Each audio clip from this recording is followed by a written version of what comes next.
Yeah, I'm just going to skip the pleasantries and get right into the teaching. All right.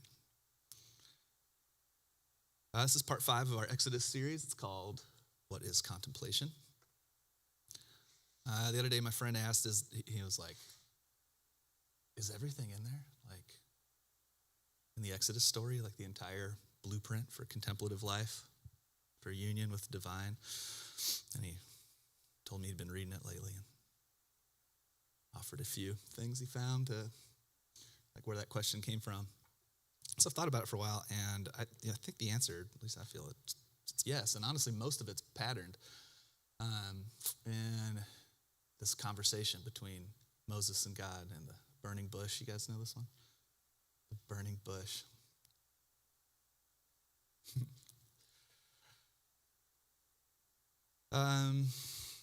Yeah, so what's this place called again? You guys remember?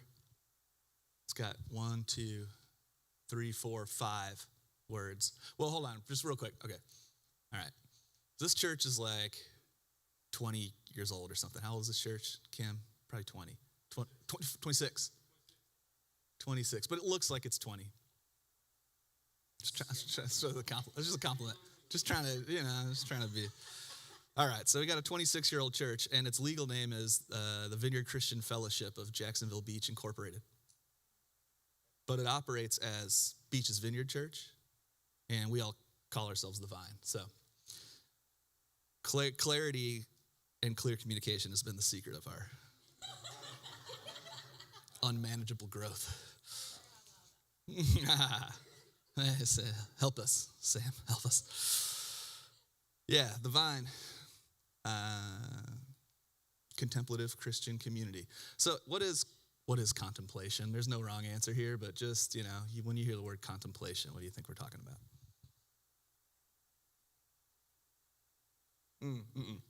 That's a good old-fashioned regular question. You can answer that one. To ponder, to question. Yeah, to contemplate. Yeah.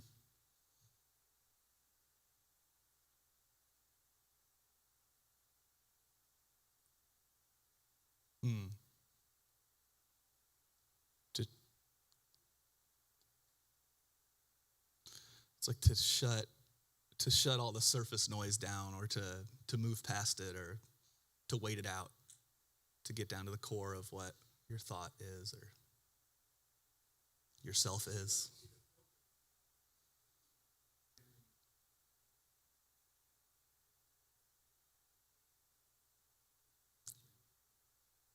So contemplation is to become familiar with the filters that we're processing reality through, and to see that, we all have a unique way of seeing things, and most of us probably live long enough to go through a certain experience with somebody else and come out on the other side and have completely different ideas about what just happened and what it meant. Anything else?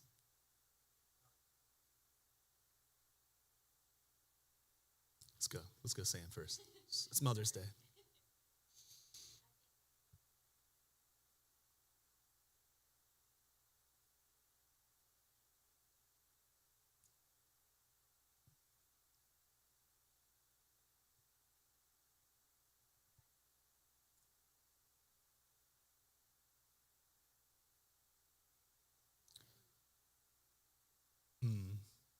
Yeah, that's good.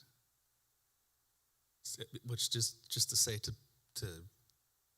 be contemplative requires a dramatic reduction in how we move, and the speed through which we move through life, just to slow down and allow ourselves to stay in the moment long enough that it can actually penetrate us and soak us through, instead of just splash across the windshield.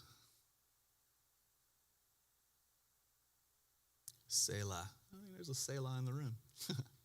Yeah.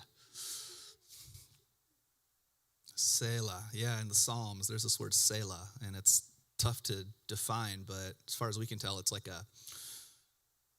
it's a musical word that means pause or break, rest. Like, what's the old Miles Davis quote? Miles Davis and Coltrane had very different playing styles, and Miles Davis was being critical of Coltrane's playing style because he crammed as many notes as he could in each measure. Miles Davis said the most important notes are the ones you don't play. Space.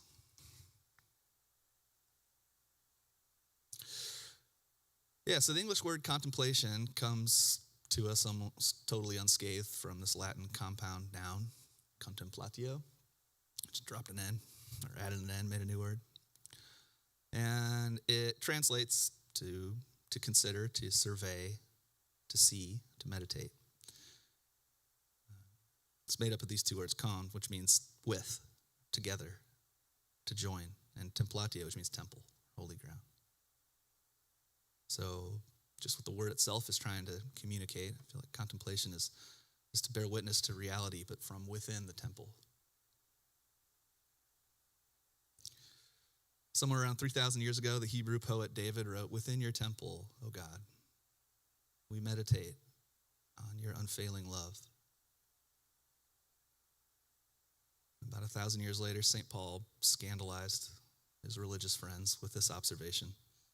Do you realize that it's your body that's the temple of the living Spirit? You don't need to go anywhere. You don't need to do anything. It's your body that's the temple. So to contemplate, to me, is to come home.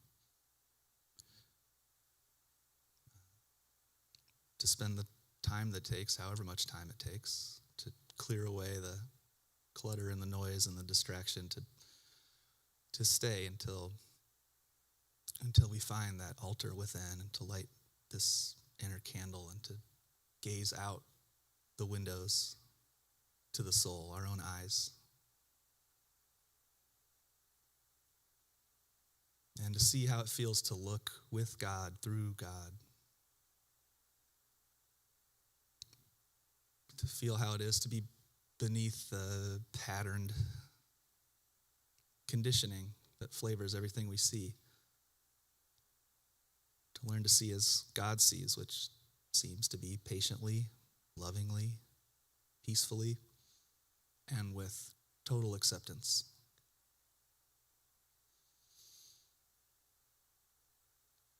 The contemplative path is really kind of unconcerned with destinations or outcomes because it's so anchored in the present. It's a way of, a lot more than it is a way to anything. There's a line in a book that I appreciate. The author says something like, so much of our suffering comes from needing the path that we're on to be the way to something, when in fact the only path we can ever be on is the way of something. When we learn to sort of shed the destination expectation, then we begin to appreciate more deeply where it is that we actually are. Don't need it to be somewhere else or further along.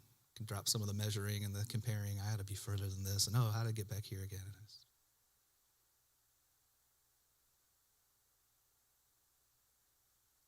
I found out personally, I dramatically reduced my anxiety about an afterlife when I stopped concerning myself with things that none of us can know for sure anyway.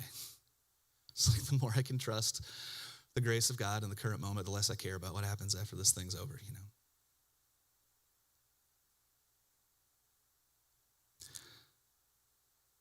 Anything else? What else do you think of this path? What other hallmarks are there, aspects of it? What's the flavor of it? Anybody want to add anything before we get into this Exodus story?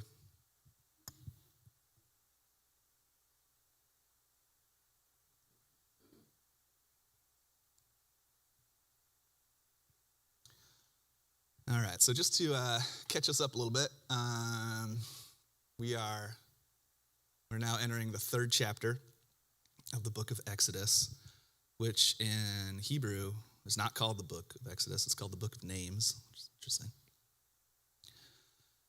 And I'll give you a quick plot summary. So you've got this guy named Joseph. He is the youngest of 12 sons. Drew the ire of his older brothers, ended up in captivity in a foreign land. The guy couldn't be held down. He managed to work his way up through prison to second in command of Egyptian government. And through his position, he was able to save his family. And the family grew from being a small family unit to an entire tribe that we call the Hebrew people. And it grew in it grew in Egypt. The word Egypt means constriction in Hebrew. And so the story of the Exodus is this movement out of constriction and into freedom. The Hebrew word for salvation means space. This movement from constriction to space. There's a guy named Moses who's the central character here. And he narrowly escaped death as a baby and grew up in the courts of the Pharaoh. But he was a Hebrew boy, and he was aware of his heritage. And one day he noticed an Egyptian man beating a Hebrew slave, and this enraged him, and he went and took justice in his own hands, killed this Egyptian man, buried him in the sand, got in trouble for it, had to go on the lam, and now he's out in this place called Midian, and he's just kind of a nobody. And where we pick the story up, he's been wandering with his sheep out in a field. He's at the base of a mountain, and he notices this bush on fire. And out of the bush comes the voice of God. And their conversation sort of maps, I think, many of the aspects of contemplative life. So we're just going to use it as a template to explore contemplation. So the first theme is this: sacred seeing. We could say, you ever heard this one? How you see anything is how you see everything. So Moses was alone. He was in the wilderness, and he had led his flock of sheep to the base of a great mountain. And there he saw a bush, and the bush was burning with flame, yet it wasn't consumed. And he noticed it. He said, I've got to turn aside. I've got to look at this great sight. So it's safe to assume that Moses learned to be a mystical seer during his time in Midian. He had experienced like a full psychic collapse of his former identity. He was isolated from both his adopted people, and he tried to position himself as this vigilante rescuer of his birth tribe. And now neither tribe wanted anything to do with him, and he was having to hide out. He became a nobody. This happened around the age 40, which is what happens around the age 40, I found out myself. It's just inevitable, I guess. Full psychic collapse. It's been great. I've been loving it.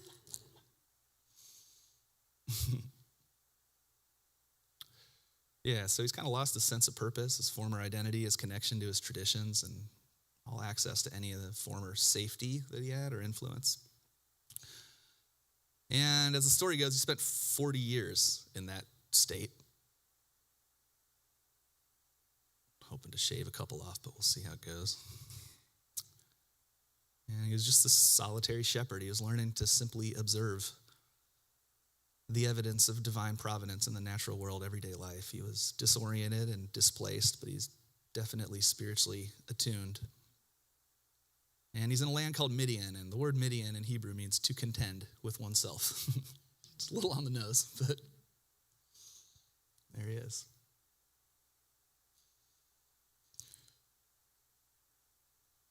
And so maybe having contended with himself for the better part of 4 decades, Moses has finally become empty enough to notice with curiosity and not presumption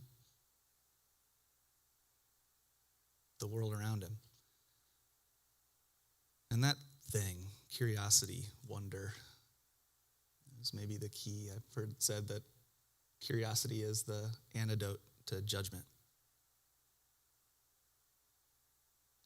Because judgment only arrives when we have an idea, when we think we have an idea of what's happening, and we know how it ought to be going. And the exact opposite approach is to say, I don't really know what's happening. I wonder what's happening. It's to approach with wonder, curiosity, and it's an opening instead of a closing. And how we see anything is how we see everything. So it's kind of interesting. It says, so Moses noticed the bush and he said to himself, I must turn aside and take a look at this. And then the next line says, when God saw that Moses had seen the bush, God began to speak from the bush. And so there's this like mutual recognition. It's like spirit sees that Moses sees. And then the congruence begins. There's this mutual recognition event. It's like his soul jumping to life. So to practice contemplation, any sort of these contemplative practices, prayer, meditation, Lectio Divina, self-observation, silence, solitude, practice of letting go. They're all in service of learning to like shepherd or reparent or simply observe and surrender our own pattern way of perceiving. It's difficult work. Some of these patterns are painful to recognize because you really thought it was you. And if that's not you, who are you? And I don't want to think about that. I'm too busy. Well, if that's not true, what else isn't true?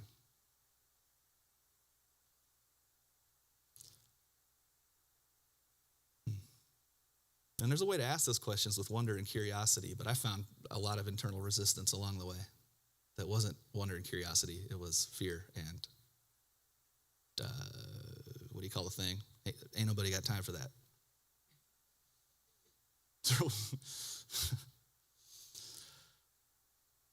But when we stay with it long enough, what we begin to notice is that below the patterns of thought and the projections is this like inner eye.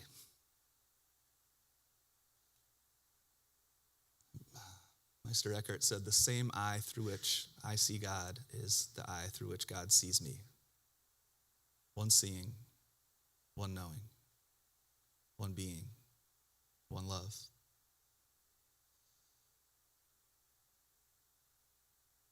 And this inner eye graciously, patiently, gracefully reveals to us that God's presence is never out there, over here, something to be found or something to be kept or something to know or something to defend or something to acquire or something that we lost. God's presence, where else can God be but here and now and always? I mean, he can be there and away and never too, but it's happening at the same time. There's a word for it. It's called non-dualism. And I think that word's hilarious because it's not even a word. It's just a not word.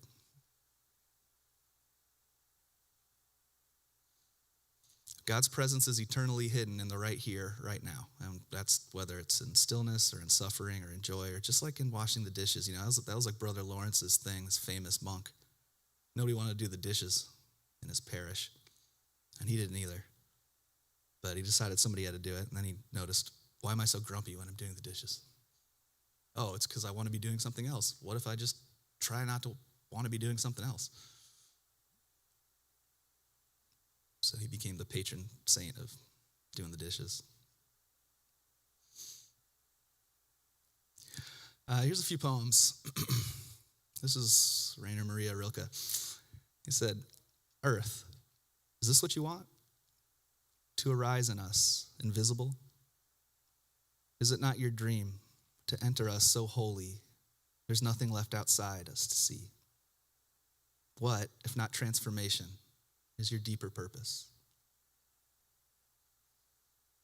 John O'Donohue, you have traveled too fast over false ground. Now your soul has come to take you back. Take refuge in your senses.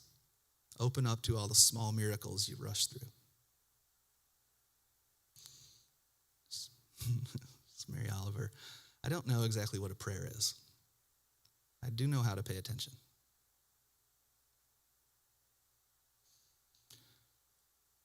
Somebody wrote that attention taken to its fullest degree is the same thing as prayer. Undivided attention is prayer.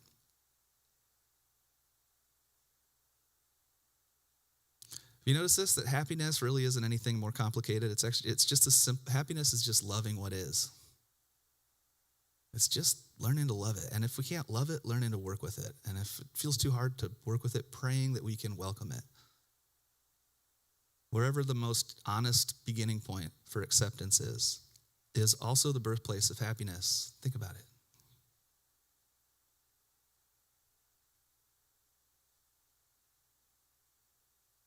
loving what is, which means that we don't actually need any more of God, or we don't need to learn how to pray. We don't need to figure out how to make something out of our life, what our calling is. The crazy thing is, like, prayer.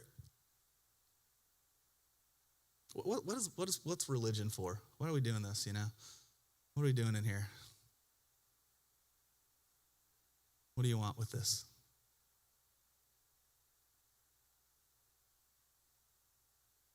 To praise God as a community, to do this one thing together. To awaken to the sacred. To learn together. And learn one another,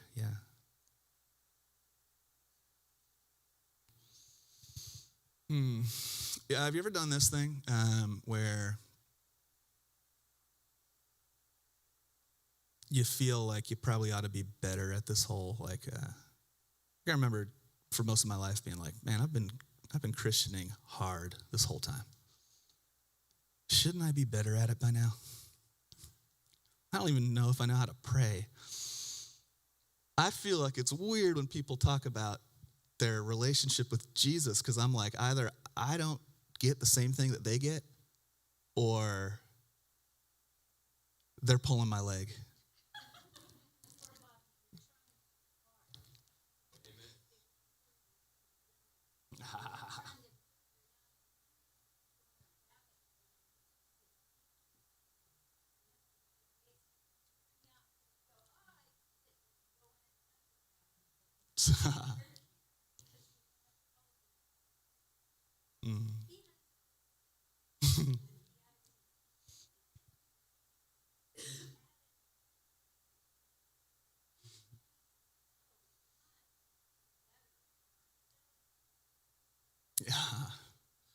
Yeah, thank you. Where have you been my whole life, Janelle?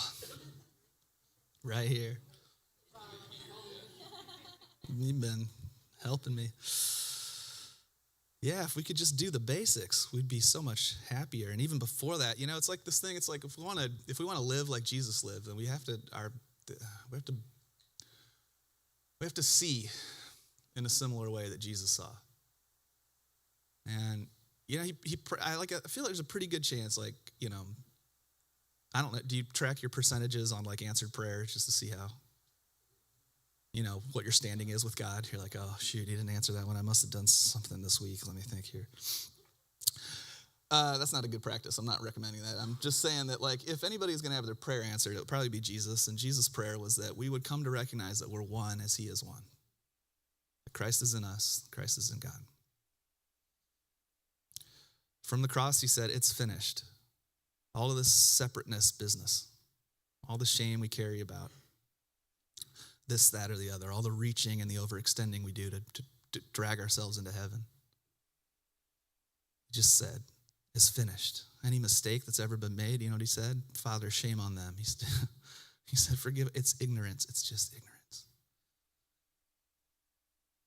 So we can live like Jesus lived without heroic effort and mimicry when we accept the invitation to just live like it's finished.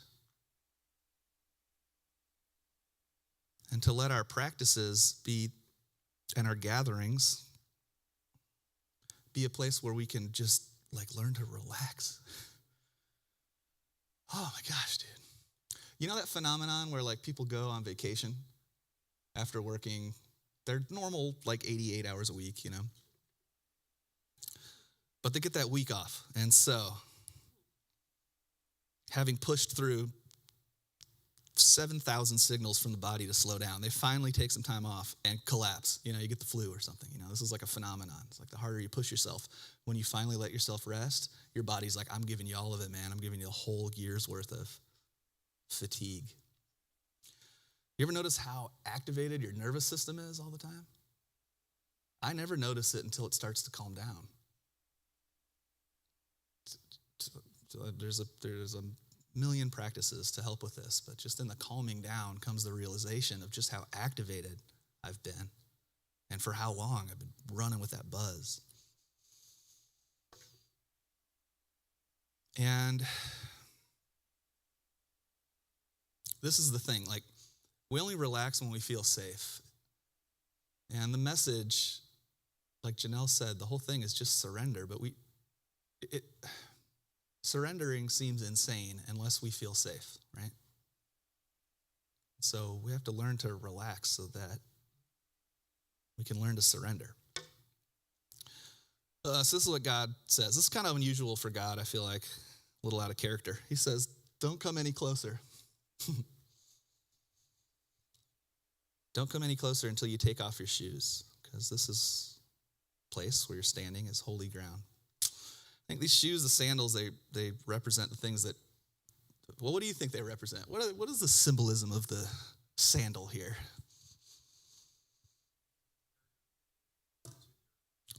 Separation. It's a barrier from being connected to the earth, right? It's a really healthy practice to just walk around barefoot for a while. I heard Paul McCartney went barefoot for a whole year, 1968, no shoes. And look at him. Still doing 3-hour concerts. He's like 100 years old.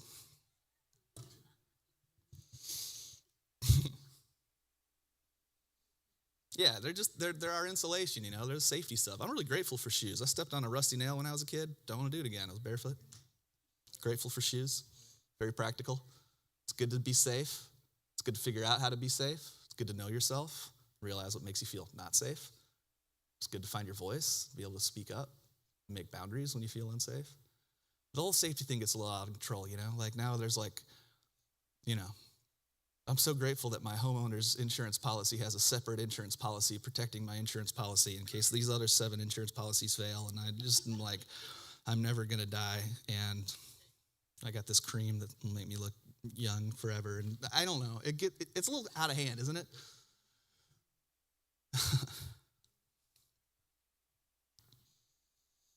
Because the reality is that our security protocols, a lot of them work really well, and they do insulate us from pain, and then they also insulate us from the profoundly destabilizing recognition of that it all belongs. Everything belongs. The rusty nail. The joy, the suffering, the confusion, them. And ultimately, me. Try to stay safe from the pain, and we insulate ourselves from being able to see and make peace with the reality that everything belongs. Maybe the 2 strongest words I've ever heard put next to each other. It all belongs. When we relax and feel safe, we realize we don't need the protective shell anymore because the ground that we're walking on is holy. And when we've come to the experiential knowledge, not just the idea, but the experiential knowledge through returning and resting here again and again, come to see that this is where God's presence is housed. This is the temple of the Holy Spirit. And that means that all ground is revealed as holy ground.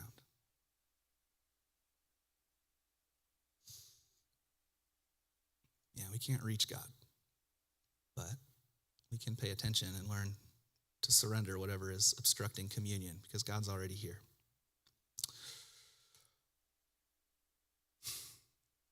All right, Ben, go to slide 10 there. Via negativa, God transcends concept. You ever heard of this?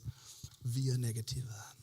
The opening lines of the Tao are, the Tao that can be spoken is not the eternal Tao. The name that can be named is not the eternal name. God transcends concept.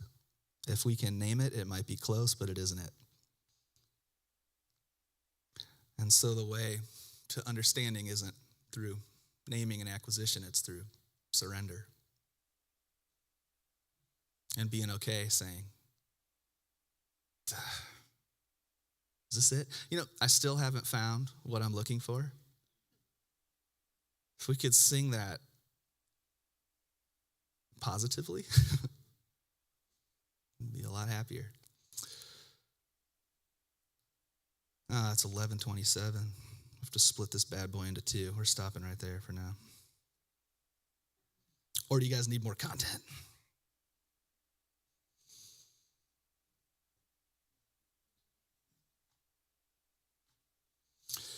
So I'll just close it this way. It's really funny, honestly, this whole conversation between Moses and God, because it's so direct and linear, And he's pretty bold in his questions. He goes, all right, I'll go to the Israelites and I'll say to them, the God of your fathers has sent me to you. And then they're going to say to me, oh yeah, what's his name? Moses says, what is your name anyway? And this is where the first utterance in the Hebrew scriptures in the name of God is recorded. And God says, I am who I am. Or, I will be who I will be. Hebrew culture, the naming of things was really important because the name denotes the character. So we would expect for the name of God to say what God is. And instead of a definition, we get a paradox, a mystery, an unfolding, and one that can't ever be spoken aloud. Let me tell you this story. This is the last thing. When my boys, when Jess and I have two sons, and when they were really young, man, they were probably like 2 and 3 or something. And so I was grilling them on their what they've been learning in Sunday school. No, I wasn't doing that. I just was like, what do you think of God? When you think of God, what do you think of? And they were telling me, and I was like, what if you had to boil it down to just like one word, like God is, and they asked for more clarity on that, and I was like, I don't know. I mean, I feel like the scripture is the cleanest definition. Is God is love. And there was a long pause. And then my oldest son, August, he was like 3 years old, he said, God is. Full stop.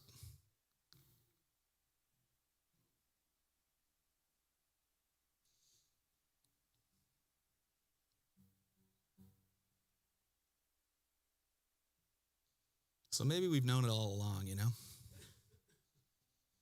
We're just a little bit uncomfortable with the ambiguity.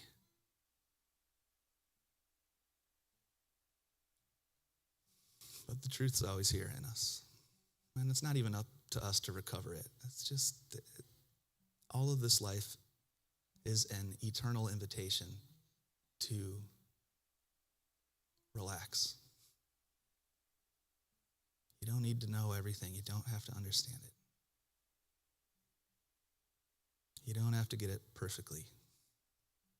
You definitely don't have to explain it to anybody.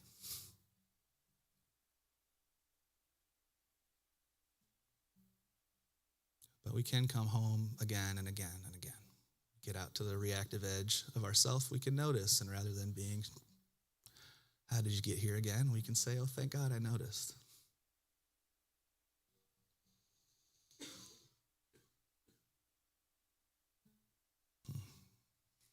I'm just going to tell you 9 stories real quick. No, I'm just kidding. It's 11:30.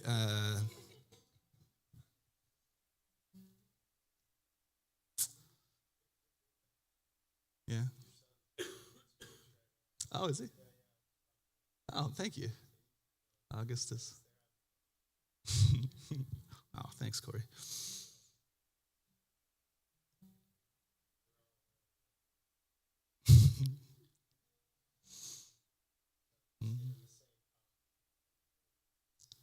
Yeah? Wow.